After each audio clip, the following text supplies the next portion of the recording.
Em 1982, minha mãe me levou até Baba Vanga. Eu tinha apenas 17 anos e não fazia ideia de que aquela visita mudaria o rumo da minha vida. Ela me tocou, falou meu nome e sussurrou coisas que não entendi. Só muito tempo depois percebi. Ela estava me avisando. Sobre dias que seriam apagados, sobre verdades que ninguém mais queria lembrar e sobre o que aconteceria se eu decidisse escutar. Baseado em registros e eventos reais ocultados da história oficial da Bulgária. Prepare-se para uma narrativa profunda. Já deixe seu like, inscreva-se no canal e diga nos comentários de onde está ouvindo nossa história. Compartilhe este vídeo com alguém que precisa ouvir esta história antes que o céu se abra pela 4ª vez. Eu tinha 17 anos quando minha mãe decidiu que iríamos visitar Baba Vanga. Era verão em Sofia, 1982, e tudo parecia igual por fora. O calor seco cobrindo os bondes, as senhoras varrendo as calçadas em frente aos prédios de concreto, os rapazes fumando escondido atrás dos quiosques. Mas por dentro, algo me incomodava. Meu pai, que sempre fora um homem sólido como pedra, voltava do trabalho com um silêncio que doía. Meu irmão mais novo começou a ter febre e pesadelos. E minha mãe chorava na cozinha sem motivo aparente, enquanto cortava batatas. Ela não era o tipo de mulher que se deixava levar por superstição. Foi enfermeira por 20 anos. Já tinha visto a morte de perto, sem véus. Mas naquela semana, depois de receber uma carta de uma prima distante, ela apenas me olhou e disse: "Vamos para Petrich, não é uma escolha." Eu ri, de nervoso. Mas no fundo, sabia que ela não estava brincando. A viagem de trem durou quase um dia inteiro. Sentei ao lado dela em silêncio, olhando os campos secos se esticando até onde a vista não alcançava. Ela segurava um pedaço de papel amassado nas mãos, onde anotara com letra trêmula o horário da visita e o endereço. Quando perguntei o que esperava ouvir, ela apenas disse: "Não é para mim." Foi só quando chegamos à pequena casa que percebi que ela estava falando de mim. A fila já dava voltas. Pessoas de todas as idades, algumas em silêncio, outras com lágrimas nos olhos, segurando fotos, roupas, objetos. Havia um homem com uma radiografia dobrada no bolso, uma mulher com uma aliança amarrada com um lenço, e uma senhora de luto que tremia como se esperasse ouvir o nome de alguém que já não se dizia em voz alta. Minha mãe parecia calma por fora, mas seu corpo inteiro tremia ao meu lado. Eu só queria ir embora. Tudo aquilo me parecia estranho. Um tipo de sofrimento coletivo que eu ainda não entendia. Quando finalmente entramos, já era fim de tarde. A sala era escura, com as janelas cobertas por panos. O cheiro era forte, uma mistura de ervas secas e madeira antiga. Baba Vanga estava sentada em uma cadeira simples. Não havia misticismo no olhar dela. Apenas um cansaço calmo, de quem já viu demais. Ela não nos cumprimentou. Apenas levantou o queixo, como se sentisse nossa presença sem precisar confirmar. Minha mãe deu um passo à frente e disse meu nome em voz baixa. "Snejana." A mulher estendeu a mão, com os olhos cobertos pelo lenço escuro. Pegou minha mão sem hesitar. Sua pele era áspera, firme, com uma temperatura estranha, nem fria, nem quente. Ficou em silêncio por um tempo que me pareceu infinito. Então murmurou algo que, por muito tempo, tentei esquecer. "Você não veio perguntar. Você veio porque já está acontecendo." Minha mãe segurou meu braço. Eu me arrepiei inteira. "Ela ainda não sabe." Minha mãe respondeu com voz trêmula. "Vai saber. E quando souber, não vai conseguir dizer, porque ninguém vai acreditar." A frase me atingiu como um golpe. Mas antes que eu fizesse qualquer pergunta, Baba Vanga soltou minha mão e disse com um leve tremor na voz: "O que está por vir já foi dito, mas não ouviram. Então agora terão que ver." Ela pediu que esperássemos um instante. Alguém trouxe uma pequena fita cassete e colocou sobre a mesa. A voz dela, gravada em algum momento anterior, começou a tocar. Não era teatral. Era simples, quase como uma avó lendo uma carta. "Quando a brisa não se mover, mas o som vier, prestem atenção. Quando os cães ficarem em silêncio, olhem para cima. Quando não houver mais perguntas, é porque já esconderam todas as respostas. O gravador parou. A sala ficou muda. Baba Vanga então se levantou com esforço. Caminhou até mim, devagar, e encostou a mão no meu ombro. A vida vai te pedir coragem. Mas você já tem. Foi tudo. Saímos de lá sem entender muito. Minha mãe chorava baixinho no caminho de volta. Eu estava em silêncio. Por dentro, uma sensação estranha. Como se algo tivesse começado a mudar, e eu não soubesse exatamente o que. Na semana seguinte, tudo parecia normal. Mas as coisas começaram a acontecer em silêncio. Primeiro, minha escola recebeu uma visita de inspetores do ministério. Disseram que queriam avaliar a preparação política dos professores. Depois, o irmão de uma colega desapareceu. Diziam que ele fugiu do país. Mas ela jurava que ele saiu só para comprar pão. E então, algo aconteceu comigo. Era uma tarde nublada, e eu estava sozinha em casa. Sentei perto do rádio, como fazia desde pequena, e comecei a girar o dial sem pensar. De repente, uma voz. Fraca, distorcida, quase inaudível. Mas eu conhecia aquela entonação. Era Baba Vanga, falando outra vez. Snejana, não tema o que não entende. Teme apenas o silêncio dos que sabem. Soltei o rádio que caiu no chão. A voz parou. O som virou estática. Corri até a cozinha. Minha mãe me olhou, com medo no rosto. Antes que eu dissesse qualquer coisa, ela perguntou: foi ela? Eu apenas balancei a cabeça e soube naquele instante que minha vida jamais voltaria a ser igual. Minha mãe não me fez perguntas naquela noite. Apenas colocou chá na xícara, empurrou para perto de mim e sentou do outro lado da mesa. Ficamos ali, em silêncio, como se qualquer palavra pudesse acordar algo adormecido. Eu não conseguia parar de pensar no que tinha acontecido com o rádio. Não havia como ser coincidência. Nem truque. Aquela voz era dela. Exatamente como na sala em Petrich. Como podia aquilo ter acontecido? Na manhã seguinte, resolvi não ir à escola. Inventei dor de cabeça. Minha mãe não insistiu. Apenas me olhou e disse: às vezes é melhor ficar em silêncio do que tentar se explicar para quem nunca vai querer entender. Isso me marcou. E ficou ressoando dentro de mim durante o resto do dia. Peguei o velho caderno de anotações que usava para compor poesias, frases soltas, pensamentos que vinham de madrugada. E escrevi: quando o silêncio pesa, é porque há vozes escondidas por trás. Escrevi sem pensar, como se a frase estivesse dentro de mim antes de ser minha. A caneta tremia. Algo estava mudando, dentro da minha cabeça, mas também fora dela.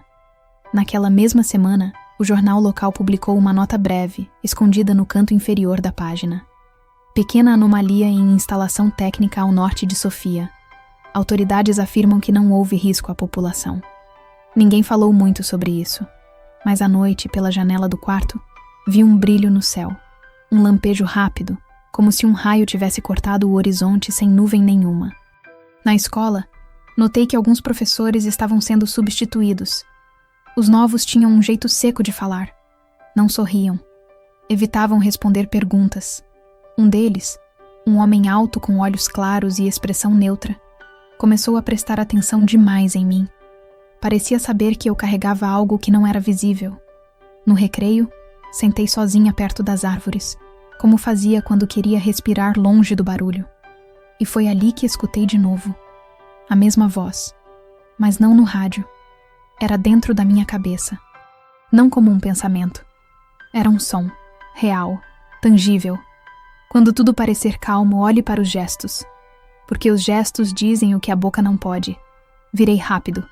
Não havia ninguém perto. Apenas o vento leve movendo as folhas. Decidi procurar ajuda. Não médica, não psicológica, mas alguém que soubesse o que fazer com aquilo. Lembrei de uma bibliotecária que minha mãe conhecia. Uma mulher de olhos gentis chamada Marina. Ela era conhecida por guardar recortes de jornal, anotações antigas, registros que ninguém mais achava. Fui até ela. Você acredita em Baba Vanga? Perguntei em voz baixa. Ela me olhou com calma, fechando o fichário que estava catalogando. Acredito que algumas pessoas carregam dentro de si um rádio ligado em outra frequência. E que às vezes sem querer, sintonizam no que ninguém mais ouve. E o que se faz quando isso acontece? Ela sorriu com os olhos tristes. Primeiro, se escreve. Depois, se guarda. Naquela tarde, ela me deu uma caixa pequena, de madeira, com fechadura antiga. Disse que era dela, mas que agora devia ser minha. Dentro havia recortes de jornais dos anos 70, todos sobre eventos inexplicáveis, colapsos de estruturas recém-inauguradas, incêndios em hospitais, fechamentos súbitos de escolas, tudo sempre com a mesma assinatura na base da notícia. Nenhum risco à população. Mas o que mais me marcou foi um papel dobrado várias vezes, com uma frase escrita à mão. Ela avisou. Não uma, nem duas. Mas ninguém quis ouvir. Debrucei-me sobre aquilo como quem decifra um código. Era como se todas as peças estivessem ali, soltas, esperando por uma linha invisível que as conectasse. Decidi então registrar tudo o que acontecia. Comecei a escrever em detalhes cada som, cada frase que ouvia, cada sinal. Transformei os cadernos antigos em um diário secreto, escondido dentro de uma pasta com o nome Trabalhos de Literatura. Mas com o passar dos dias, percebi que algo estranho começava a acontecer com minhas anotações. Palavras riscadas, frases embaralhadas, páginas sumindo. No início pensei que fosse minha mãe tentando me proteger, mas ela jurava que nunca tocara no caderno. Na noite em que decidi esconder o diário fora de casa, acordei com a sensação de estar sendo observada. Levantei devagar, abri a janela do quarto e lá embaixo, do outro lado da rua, uma figura, parada. De longe, parecia uma mulher, vestida com roupas escuras. Mas não era Baba Vanga. Era alguém mais jovem, com um lenço cobrindo os cabelos. Ela não se movia, apenas olhava para cima. Fechei a cortina com as mãos tremendo. Não consegui dormir o resto da noite. No dia seguinte, antes mesmo de o sol nascer, minha mãe entrou no meu quarto e disse: "Prepare suas coisas. Vamos viajar por uns dias. Preciso que você fique fora de Sofia." Eu não perguntei por quê. Só perguntei: "Foi ela que te avisou?" Minha mãe hesitou. Depois assentiu. Não diretamente. Mas a gente sabe quando é hora de escutar.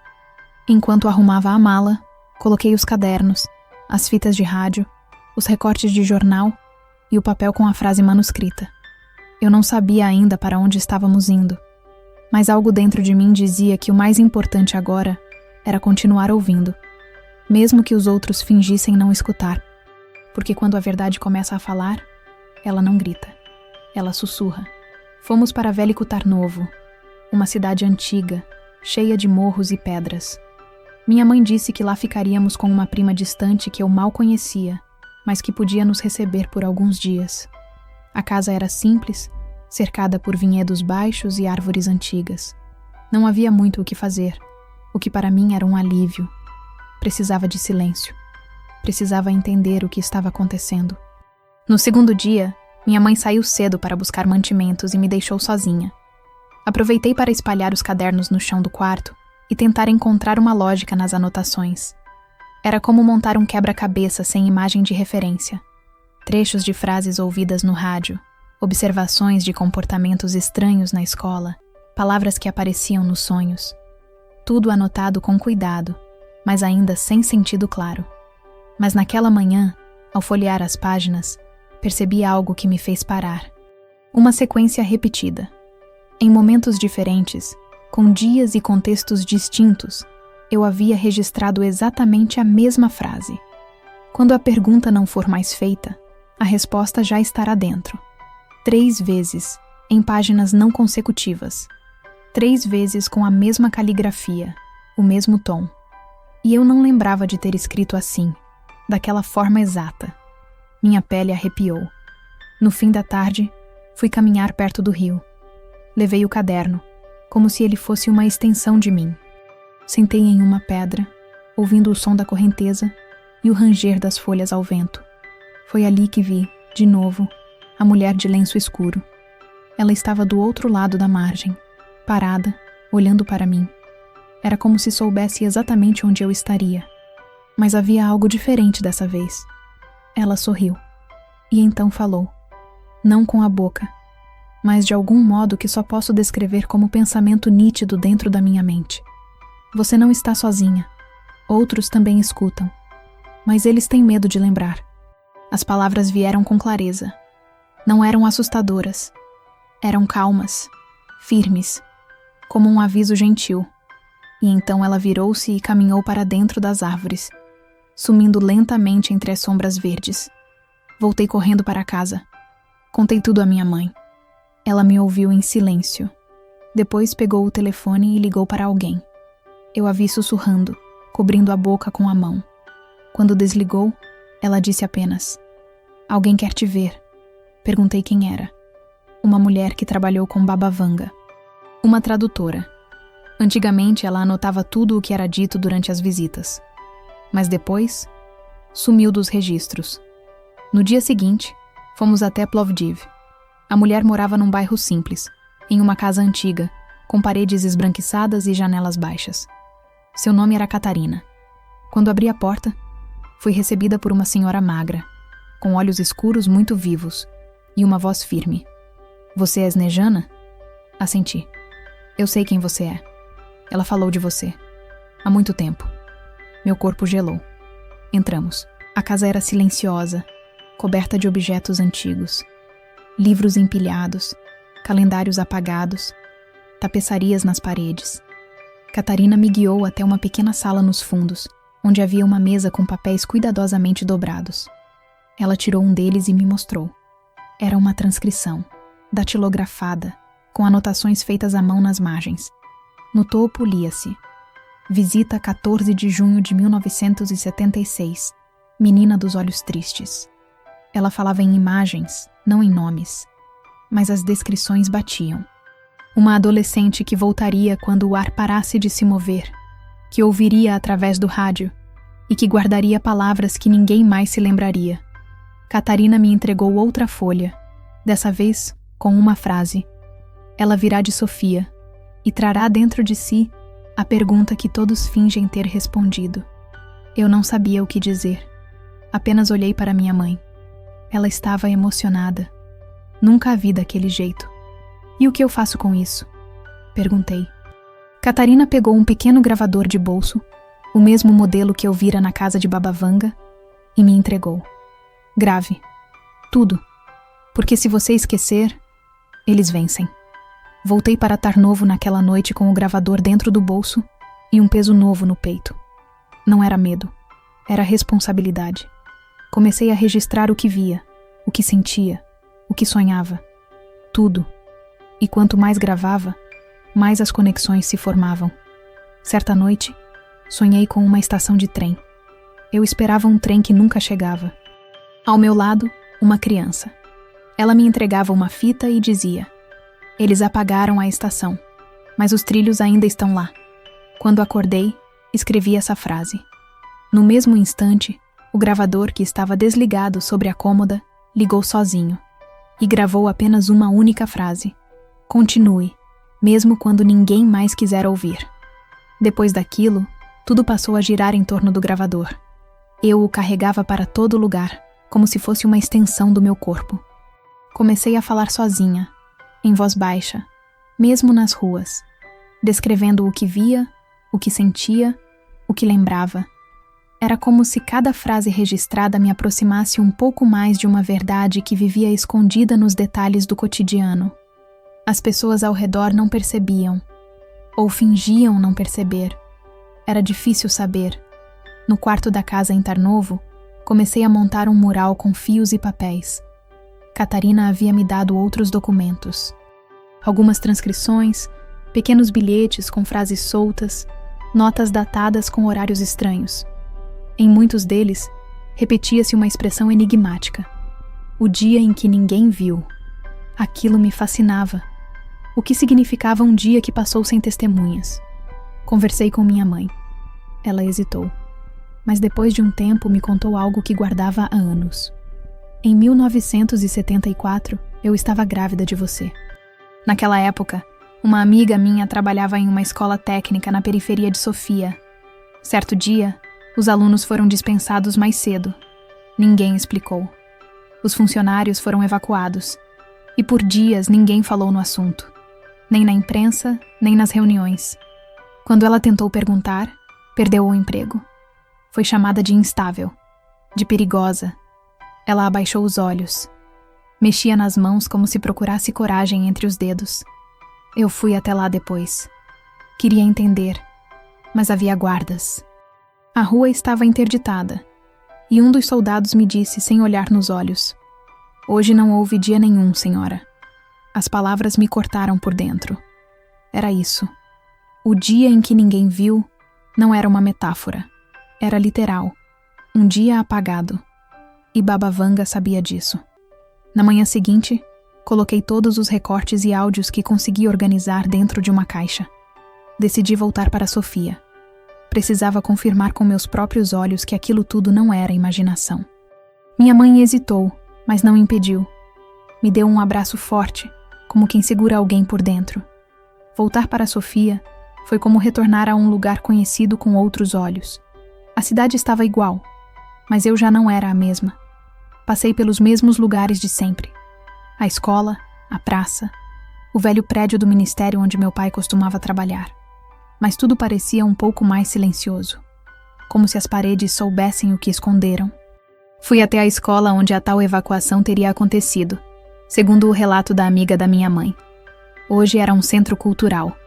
Portas novas, pintura fresca. Mas o corredor lateral, onde os alunos saíam, ainda estava ali. Pisei devagar, como se pisasse num campo de lembranças não minhas. E no fundo do corredor, uma placa. Esta ala permanece fechada para manutenção. Aproximei-me. Encostei o ouvido na porta. Silêncio. Mas então, um som. Breve, como um estalo. Um estalo que me fez lembrar da primeira fita. Peguei o gravador. Apertei o botão de gravação. Falei baixo. "Aqui é Snejana. Estou diante da ala interditada da antiga escola técnica. Hoje é terça-feira, 23 de agosto. Acabo de ouvir um som vindo de dentro. E antes que eu desligasse, ouvi algo mais. Uma voz, muito fraca, como um eco. Você voltou." Mas eles nunca saíram. Fiquei paralisada. Olhei em volta. Ninguém. A rua estava vazia. O sol batia no prédio de frente, refletindo uma luz pálida sobre o asfalto. Mas aquela voz tinha sido real. Estava na fita. Estava ali. Voltei ao lugar onde costumava guardar meus cadernos antigos. O porão do prédio onde morávamos. Havia um canto com caixas esquecidas. Remexi até encontrar uma delas. Dentro, meu velho diário de literatura. E entre as folhas, algo que eu não lembrava de ter escrito. Uma carta, com a minha caligrafia, endereçada a mim mesma. Se você estiver lendo isso, é porque decidiu voltar. Não acredite no que parecer novo. Observe o que não mudou. É aí que eles esconderam. Continue gravando, mesmo se ninguém escutar. Minhas mãos tremiam. Aquela letra era minha, mas eu não lembrava de tê-la escrito. Era possível esquecer coisas assim? Ou será que alguém a colocou ali? Comecei a duvidar da minha própria memória. Foi então que conheci Stefan. Um amigo da minha infância me disse que ele fazia gravações independentes, programas experimentais de rádio sobre história e sociedade. Um jovem idealista, com uma bicicleta velha e um gravador pendurado no ombro. Fui atrás dele numa tarde cinzenta, em um café no centro da cidade. Contei o que estava acontecendo. Ele não duvidou. Apenas me ouviu com atenção. No fim, disse: "Há coisas que não estão nos livros, mas vivem nos silêncios entre as páginas." Mostrei a ele uma das fitas. Ele a escutou de olhos fechados, como se estivesse sintonizando algo maior. "Isso precisa ser ouvido", disse. "Mas não do jeito convencional. Não vão deixar." Ele me propôs algo: usar trechos das fitas em meio a programas de música tradicional. Codificados. Misturados entre trechos de entrevistas, poesias antigas e melodias búlgaras. Para quem quisesse ouvir de verdade, as mensagens estariam lá. Aceitei. E começamos. As vozes voltaram a circular, não como alarme, mas como sementes. Porque há mensagens que só brotam quando o coração está pronto. Stefan era diferente de todos que conheci. Tinha um olhar que atravessava as palavras, como se enxergasse o que vinha antes e depois de cada frase. Trabalhar com ele não era só compartilhar as fitas, era partilhar um propósito. Gravávamos no subsolo de um prédio antigo, numa sala abafada, rodeada de caixas com fitas velhas e equipamentos resgatados de estações de rádio abandonadas. Ali, entre os ruídos de interferência e o som abafado das ruas, nossos programas começaram a ganhar forma. Misturávamos trechos das gravações com músicas folclóricas, pequenos relatos do cotidiano, vozes de senhoras do interior que contavam sobre coisas que se sentem, mas não se dizem. E discretamente, as mensagens de Baba Vanga ecoavam por entre as melodias. Falávamos em símbolos. A menina que via o que os outros não viam, os dias que não existiram, os nomes riscados de arquivos. As pessoas começaram a ouvir. Não muitas, mas o suficiente para sabermos que estávamos sendo notados. Recebíamos bilhetes anônimos, recortes de jornais sem assinatura, desenhos de símbolos antigos com datas escritas à mão. Um deles chegou pelo correio, sem remetente, com um envelope pardo e apenas uma frase escrita com letra tremida. Ela ainda fala, mas nem todos querem escutar. Com o tempo, percebi que algo estava mudando também dentro de mim. Sonhos que pareciam lembranças. Vozes que voltavam. Às vezes, no meio do dia, eu parava de andar e sentia um cheiro específico, o mesmo da casa de Baba Vanga, uma mistura de chá, poeira e madeira molhada. Era como se eu estivesse revivendo cenas que nunca vivi, mas que de algum modo eram minhas. Fui conversar com Catarina outra vez. Ela me recebeu com o mesmo sorriso de sempre, mas dessa vez havia um peso no ar. Eu contei tudo. Sobre as fitas, os programas, os ouvintes secretos. E você, Catarina? Você ainda escuta? Ela olhou pela janela, demoradamente, antes de responder. Escuto o que ficou preso nos silêncios. Baba Vanga dizia que a verdade não desaparece. Ela só muda de lugar. Perguntei o que ela achava que estava para acontecer. Nada novo, respondeu. Apenas o retorno do que foi ignorado. Naquela noite sonhei com minha infância. Mas algo estava errado. Era o mesmo pátio onde brinquei tantas vezes, as mesmas flores, os mesmos bancos. Só que eu não estava lá. Era como se observasse minha própria vida de fora. Em certo momento, alguém se aproximou de mim no sonho. Uma menina de cabelos escuros com o mesmo uniforme que eu usava aos 7 anos. Ela me olhou fixamente e disse: "Você prometeu lembrar, mas está esquecendo." Acordei com o peito apertado. Fui até a cozinha. Minha mãe estava acordada, tomando chá. Olhou para mim e disse, como se já soubesse: "O sonho voltou, não é?" Assenti. Ele volta quando estamos perto demais. Quando a memória real ameaça romper o que foi colocado por cima. Sentei ao lado dela. Ouvimos o relógio da parede marcar 5 horas da manhã. "Mãe, você acha que o que a gente está fazendo pode mudar alguma coisa?" Ela segurou minha mão com força. "O que vocês estão fazendo já está mudando. Porque agora, tem gente perguntando." No dia seguinte, Stefan trouxe algo que o deixou abalado. Recebeu por debaixo da porta do estúdio. Era uma cópia de um memorando oficial, carimbado com data recente. Dizia: "Instruções para interromper transmissões alternativas com conteúdo de origem duvidosa. Monitoramento de frequências não autorizadas deve ser intensificado. Caso identifique o nome Snejana em qualquer menção de áudio, notificar imediatamente." Aquilo nos silenciou por longos minutos. Eu me sentia exposta, mas não amedrontada. Havia algo mais forte dentro de mim agora. Na noite seguinte, transmitimos o programa mais direto até então.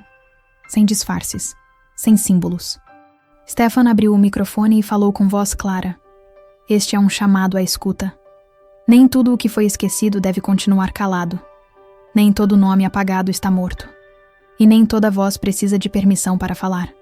Se você também lembra do que ninguém diz, grave, escreva, guarde. Porque um dia vão perguntar, e será tarde para inventar respostas." A repercussão veio rápido. No dia seguinte, nosso estúdio foi invadido. Levaram os equipamentos. Ninguém se feriu, Mas o aviso era claro. Stefan foi orientado a sair da cidade por alguns dias. Eu, a voltar à vida normal. Mas o que é uma vida normal depois que se escutou demais? Voltei para casa. O rádio do quarto, que antes só captava estática, começou a emitir uma frequência estranha. Era a voz de Baba Vanga, baixa, quase inaudível. Ela prometeu e cumpriu. Mas agora, precisa proteger o que foi dito. Fiquei de pé, diante do aparelho, sentindo o peso da responsabilidade se tornar uma espécie de silêncio interno. Um silêncio diferente, não de medo, mas de consciência. Eu sabia que o ciclo estava se fechando e que o próximo passo não dependeria mais só de mim. Os dias que se seguiram foram os mais silenciosos da minha vida. Não o silêncio da calma, mas o silêncio do corte, como se tivessem desligado algo no mundo. As pessoas pareciam mais apáticas. Os jornais repetiam as mesmas manchetes. E, aos poucos, os programas de rádio alternativos foram sumindo das frequências. O nosso desapareceu por completo. Como se nunca tivesse existido. Stefan me mandou uma carta manuscrita. Ele estava em Ruse, perto da fronteira, abrigado na casa de um parente. Escreveu poucas palavras. Eles não querem saber o que sabemos. Mas há uma mulher aqui. Ela diz que Baba Vanga previu algo que ninguém jamais leu. Estou tentando confirmar. Li e reli a carta como quem decifra um código. Algo naquela frase me deixou inquieta. Como assim jamais leu? Não era dito? Não era falado? Na tarde daquele mesmo dia, voltei a encontrar Catarina. Ela me recebeu com olhos fundos, mas serenos. O tempo parecia ter passado diferente sobre ela, como se vivesse entre dois ritmos. Ele te escreveu, disse ela antes que eu abrisse a boca. Eu soube. Essa mulher que ele menciona é real. Era copista. Transcrevia os trechos que Vanga não autorizava ler em voz alta. Dizem que o último texto que ela copiou foi trancado em uma caixa de madeira e nunca mais aberto. E por quê? Catarina me olhou fundo, com um pesar leve nos ombros. Porque era sobre o fim da escuta. O momento em que ninguém mais ouviria. Nem mesmo aqueles que sempre ouviram. Essa frase me cortou. Porque era isso que eu vinha sentindo nos últimos dias. Um apagamento lento. Uma erosão da escuta. Como se mesmo as pessoas sensíveis estivessem se afastando daquilo que antes vibrava dentro. Voltei para casa e me tranquei no quarto. Peguei a caixa onde guardava as fitas, os cadernos, os recortes. Espalhei tudo no chão, tentando encontrar algum fio condutor. Foi quando, ao abrir uma das anotações que Stefan havia deixado comigo, notei uma marca sutil, 3 pontinhos, desenhados em forma de triângulo, no canto inferior da página. Revirei todas as outras folhas. Apenas uma mais tinha o mesmo símbolo. E nela, um número. 33. Nenhuma explicação. Nenhum contexto. Lembrei de um lugar. Um prédio antigo, próximo ao distrito de Slatina, que Stefan havia mencionado semanas antes como sendo uma antiga central de armazenagem. Ele dissera: se alguma coisa estiver guardada, é lá que vai estar. Na manhã seguinte fui até lá. A fachada era abandonada, coberta por cartazes rasgados e pichações antigas. Passei por uma lateral, pulei uma cerca baixa e entrei por uma porta de ferro parcialmente solta. O interior era escuro, mas o cheiro denunciava sua idade. Poeira, papel velho, ferrugem. Subi uma escada quebrada até o 3º andar. 33 podia não ser um número, mas um andar, uma sala, uma referência. E encontrei. Uma porta com a inscrição desbotada. Arquivo 33. Confidencial. Empurrei. Estava destrancada. Lá dentro, caixas empilhadas. Algumas rasgadas, outras seladas com fitas. Mas no fundo da sala, havia uma mesa com uma única caixa de madeira, menor que as outras. Nela, uma etiqueta. Transcrição não autorizada. Seção extra. Agosto 1982. Meu coração disparou. Abri. Dentro, apenas uma folha, com caligrafia impecável, feita à mão, em tinta azul escura. O texto dizia: quando os que ouvem forem silenciados, os que sentem precisarão lembrar. Quando não houver mais gravações, as cicatrizes serão os novos registros. E quando o nome dela for esquecido, será a última chance. Li e reli aquela mensagem dezenas de vezes. Estava claro que era o encerramento de algo, mas também um convite, um chamado.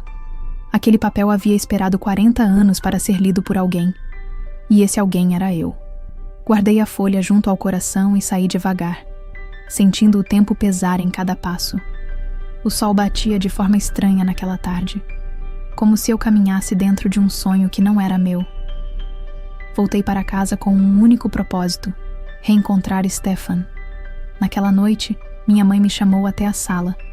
Ela segurava uma carta. Tinha acabado de chegar. A caligrafia era conhecida. De Stefan. Estou voltando. Encontrei o que restava da mulher que transcreveu a sessão proibida. Ela não fala mais, mas sorri quando ouve certas palavras. Trouxe comigo um diário, e há um nome lá, o seu. Ela escreveu seu nome muito antes de você nascer. Te vejo em 2 dias. Stefan. Fechei os olhos. Um calor leve percorreu meu corpo. A certeza de que mesmo quando tentam nos silenciar, há sempre uma memória que resiste. Naquela noite, antes de dormir, o rádio antigo que eu mantinha ao lado da cama se ligou sozinho. Não tocou música, nem notícias. Apenas uma voz calma, feminina, familiar. Quando você escuta, você existe. 2 dias. Esse foi o tempo que me separei de Stefan antes de reencontrá-lo, mas pareceu uma eternidade. A carta dele não saía da minha cabeça. O nome escrito antes mesmo do meu nascimento. O diário daquela mulher que um dia havia escrito palavras que nem ela própria podia repetir em voz alta. Algo dentro de mim já sabia. Havia uma linha silenciosa conectando todas nós. Baba Vanga, Catarina, aquela copista esquecida, e eu. Na manhã marcada, fui até a estação de trem central. O relógio da plataforma marcava 10h47. Eu estava com o gravador no bolso, o caderno de anotações debaixo do braço e um envelope com a transcrição da sessão extra dentro do casaco. O trem chegou pontualmente. Vi Stefan pela janela, sentado à esquerda, com o mesmo casaco azul puído de sempre, segurando uma mochila. Ele desceu, sorriu, mas o olhar era outro. Um olhar que havia atravessado coisas que talvez nunca conseguisse explicar. "Você está bem?" Perguntei, antes de qualquer abraço. Ele assentiu, mas depois disse algo que me arrepiou. Ela se foi. Um dia antes de eu partir. Morreu em silêncio, mas deixou tudo escrito. Nos sentamos em um banco afastado, sob a sombra de uma árvore antiga. Ele abriu a mochila e me entregou um caderno de capa preta, velho, mas conservado. As páginas estavam repletas de símbolos, frases em bulgariano arcaico e algumas datas escritas por extenso. O nome Snejana aparecia pela primeira vez em uma página marcada com o ano de 1963, quase uma década antes de eu nascer. Como ela sabia? Perguntei com a voz embargada. Não sei, disse Stefan. Mas está tudo aqui. Cada fragmento que conseguimos juntar. As mensagens, os sinais, os desaparecimentos. E no fim, a última frase escrita por ela. Quando o ciclo voltar ao nome, o nome se tornará ponte. E então, será preciso escolher entre calar ou transformar. Fiquei em silêncio por um tempo. O vento balançava as folhas como se quisesse sussurrar algo também. E o que a gente faz agora? Stefan olhou em volta. Depois pegou um envelope fino, dentro do qual havia um rolo de fita magnética. O último programa que gravamos, antes do estúdio ser invadido. Ele tinha conseguido salvar uma cópia. A gente entrega, para o mundo, do jeito que der, do jeito que suportarem ouvir. Passamos os dias seguintes escondidos na casa da avó dele, em um bairro afastado. Montamos um pequeno estúdio improvisado. Converti todos os áudios em gravações legíveis. Escrevi um manifesto com base nas anotações da copista, conectando os pontos, os sinais, os nomes. E juntos criamos um plano. Não podíamos usar as rádios, nem a imprensa.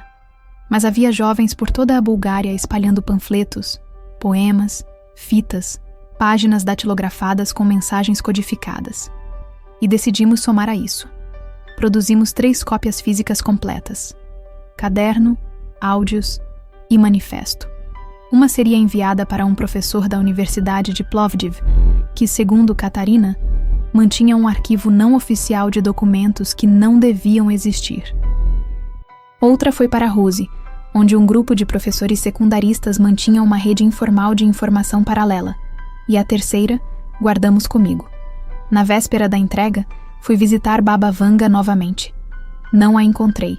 Ela já não recebia pessoas como antes. Estava doente, disseram. Mas Catarina havia me passado o nome de uma vizinha que, às vezes, ainda conversava com ela através da janela. Esperei no jardim de ervas secas até que ela veio. Usava um lenço branco. Trazia consigo uma pequena caixa de madeira. Ela deixou isso com você, disse a mulher. Não explicou. Só disse: quando a menina não for mais só menina, ela saberá o que fazer. Abri. Dentro, um medalhão com uma inscrição em búlgaro antigo e um pedaço de papel dobrado em 4. A verdade não precisa de plateia. Precisa de caminho. Voltei para Sofia no mesmo dia. Sentei diante do rádio antigo e gravei minha própria fita. Uma carta em áudio. Não como denúncia, mas como memória. Contei tudo o que vivi, tudo o que vi, e tudo o que ainda sinto, mesmo sem entender completamente. Guardei a fita em um envelope e escrevi por fora, para quem escutar depois. Naquela noite, recebi um telefonema. Era Catarina. Eles sabem. Sabem o quê? Que vocês não estão mais apenas ouvindo. Estão compartilhando. Engoli em seco. E o que fazemos agora? Ela respirou fundo. Agora vocês decidem se querem ser lembrados como os que alertaram, ou como os que foram apagados tentando avisar. Desliguei o telefone devagar. Fui até a janela. O céu estava limpo. Nenhum sinal. Nenhum trovão. Nenhuma luz estranha. Mas eu sentia. Algo se aproximava. E dessa vez, o silêncio não me assustava. Ele apenas me preparava. Na manhã seguinte, antes mesmo do sol nascer, caminhei pelas ruas ainda vazias de Sofia com a mochila às costas. O dia parecia comum, mas por dentro, eu carregava outra realidade. Era como se todos estivessem vivendo o mesmo calendário, mas em tempos diferentes. Para uns, era só mais uma terça-feira. Para mim, era o dia em que o eco precisava sair do sussurro.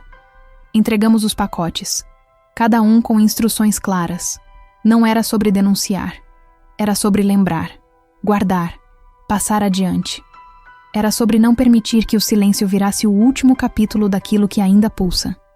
Voltei para casa com o peito leve, mas firme. Sentei diante do gravador, agora velho, com fitas espalhadas pela sala. Peguei uma folha em branco e comecei a escrever a última entrada do meu diário. Se essa história chegar até você, saiba, eu existi, eu ouvi e decidi não calar, não por coragem, mas porque a memória tem raízes e elas florescem mesmo em terreno seco. Fechei o caderno. Coloquei dentro de uma caixa, junto com a fita, o medalhão, o recorte com meu nome na transcrição e a carta de Stefan. Enterrei tudo no quintal da casa da minha avó, dentro de uma lata de ferro, embrulhado com pano seco. Não por medo, mas porque algumas verdades precisam amadurecer no escuro, até que alguém esteja pronto para reencontrá-las. Stefan voltou para o interior. Assumiu a rádio comunitária como técnico, longe dos holofotes. Mas nos falávamos por cartas, sempre com códigos. E entre as linhas, esperança. Catarina faleceu no inverno seguinte. Sua casa virou uma espécie de santuário informal. Jovens buscavam seus livros, suas frases. Havia flores nos degraus da varanda. E em sua lápide, uma frase simples. Ela escutava. Minha mãe envelheceu com serenidade. Um dia, sentadas na cozinha, ela me perguntou: "Você ainda escuta?" Respondi com um sorriso. Sempre. E ela assentiu, como se aquela fosse a única resposta que importava. Os anos passaram. As estações mudaram. O mundo seguiu, como sempre segue. Mas vez ou outra, em estações de trem, bibliotecas silenciosas ou feiras populares, vejo alguém com um gravador no bolso. Alguém que me olha por um segundo a mais. E nesse instante, sei. Eles também escutaram. A verdade, percebi, não é barulhenta. Ela é paciente. Fica ali, nos cantos. Nos olhos de quem perdeu alguém sem resposta. No rádio que sintoniza algo estranho ao acaso. No bilhete esquecido num livro antigo. Ela espera, porque mais cedo ou mais tarde alguém vai se lembrar. E quando isso acontecer, essa história não será mais minha. Ela será de quem precisar dela. Porque a escuta continua. Se essa história falou com você, inscreva-se no canal para acompanhar outras memórias reais que o tempo tentou apagar. Ative o sininho, porque às vezes o que a gente precisa ouvir não está nos gritos, mas nos sussurros. Escreva nos comentários. Você já sentiu que estava ouvindo algo que os outros ignoravam? Fim.